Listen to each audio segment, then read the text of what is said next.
Valentin Marconne, âgé de 29 ans, a semé le chaos dans une scierie des Plantiers, commune de 250 habitants proche du Montégoal. Le jeune homme a abattu son patron Luc Tessonnière ainsi qu'un autre salarié Martial Guérin. Après ce double homicide, le jeune homme s'est enfui dans la forêt avec 2 armes et une cinquantaine de munitions. Tapi pendant des heures dans un petit coin aménagé, il a observé les quelques 350 gendarmes mobilisés pour le retrouver. Coopératif, il a avoué les faits et s'est finalement rendu vendredi dernier près de l'église Saint-Marcel de Fontfouillouse. Hier, il a été mis en examen par un juge d'instruction de Nîmes.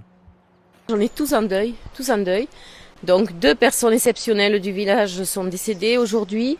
J'ai une pensée pour les familles, pour toutes les personnes qui les entourent. Et vraiment, c'est quelque chose de terrible qui est arrivé à ce village.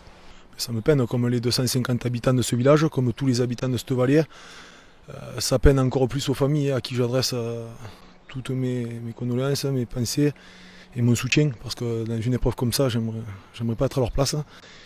Et voilà, c'est que ce soit la famille de Luc qui était père de famille, qui était oncle, voilà. Que ce soit Martial qui était un ami, moi, qui on était au comité des fêtes ensemble, avec qui mon compagnon un petit peu de festivité. C'était un bon vivant, c'était quelqu'un qui avait un grand cœur. Et c'est compliqué au jour d'aujourd'hui de se dire qu'on est orphelin de 2 enfants du village, quoi. On se connaît tous au village, c'est un petit village de montagne. Donc forcément, on est tous amenés à se croiser. Qu'on soit membre d'une association comme moi, comme plein d'amis à moi par exemple, ou qu'on ne soit pas membre d'une association, on est forcément obligé de se croiser. Après ces 4 jours, on va essayer, je dirais, entre guillemets, j'ai pas un mode opératoire. Voilà, on n'est pas sur un chantier avec un mode opératoire pour dire on va faire comme ça, comme ça, comme ça. Il y a une partie vraisemblablement qui va s'improviser. Mais l'improvisation, ça ne veut pas dire qu'on va faire n'importe quoi. L'improvisation, ça veut dire qu'on va s'adapter. S'adapter à chaque situation. Chaque individu ici a besoin d'avoir des propos qui sont différenciants et différenciés parce qu'il a sa propre problématique.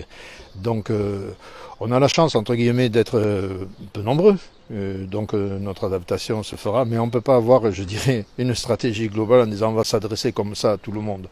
On a des belles valeurs et il faut justement montrer que cet acte malheureux ne vienne pas se dire et ternir l'image du village.